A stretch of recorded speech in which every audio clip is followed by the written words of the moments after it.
Hello and welcome to Veterans Medals Workshop. I'm your host, Frank Foster, and today we have a very interesting show on the United States Air Force Combat Readiness Medal, which is a very interesting medal, which in many ways was very difficult to earn. And, well, at one time, the Air Force rated it above the Purple Heart and the Commendation Medal, but it's been sort of realigned now in line with the other combat awards of the Air Force. So we'll take a look at it, what it took to earn it, and the badge that was worn before you could qualify for it, which is obsolete now. So stick with me. I think you're going to find this an interesting show. And by the way, if I can get this up all right, if you want to know more about United States Air Force military medals and ribbons, check out my book on Amazon. I think you'll find it a great deal. So come on, let's take a look at the Air Force Combat Readiness Medal. The Air Force Combat Readiness Medal is really a product of the hype of the Cold War, when the Air Force decided it really needed a way to award superior and meritorious service by the fighter interceptor squadrons, the bomber squadrons, the fighter groups, and the missile defense units that were on constant readiness. If you weren't in the Air Force back in the mid-60s, 1960s, you wouldn't realize that the Combat Readiness Medal was originally created as a personal decoration ranking above the Commendation Medals, Life-Saving Medals, and even the Purple Heart. However, when the Air Force did a realignment of its award system, it changed the status of the Combat Readiness Medal to one of an Achievement and Service Medal, which comes just before the Air Force Good Conduct Medal.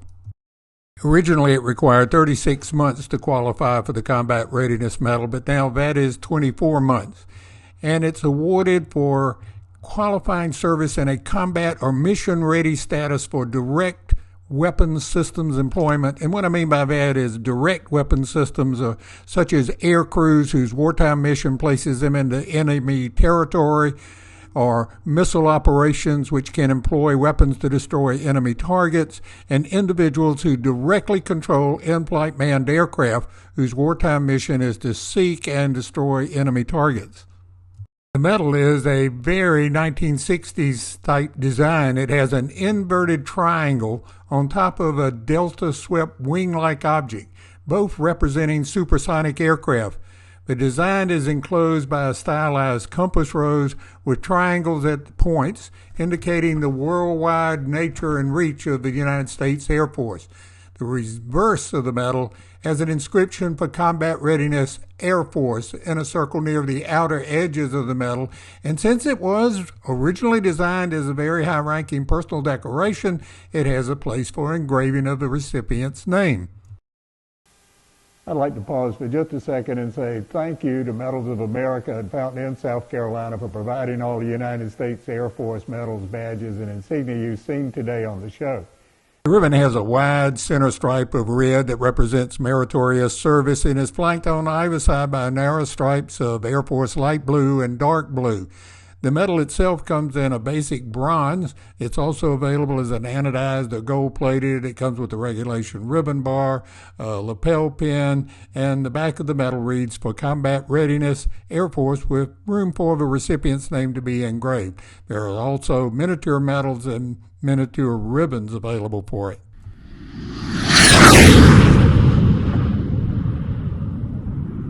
These two Air Force Veterans displays show the correct location of the Air Force Combat Readiness Medal. The pilot on your left, who was a Vietnam veteran, has his Combat Readiness Medal after his personal decorations and before the National Defense Service Medal. On your right, this Master Sergeant has his Combat Readiness Medal before his Air Force Good Conduct Medal. Additional awards of the Combat Readiness Medal are indicated by a bronze oak leaf cluster. For example, on your left, the second award of the Combat Readiness Medal is shown with one bronze oak leaf cluster, shown on both the ribbon and the medal. The medal shows the second and third award of the Combat Readiness Medal by two oak leaf clusters, and on the third medal to your right, a silver oak leaf cluster indicates 5 awards of the Combat Readiness Medal. Air Force veterans from the 60s, 70s, 80s, and even early 90s will remember the combat crew badge that was worn on the right side of a uniform. Air Force personnel wore it when they were accruing creditable service towards a Combat Readiness Medal. It was a qualification badge and not a medal, and it was not a permanent award, and it was eliminated in 1993. Hey, I hope you enjoyed the show as much as we enjoyed putting it on for you. If you have any special requests, just do them right over our YouTube site, and we will try to act on them. So in the meantime, please subscribe. See you next time on Veterans Medals Workshop. More information is available on United States Air Force medals and ribbons on our latest book, available for you on Amazon.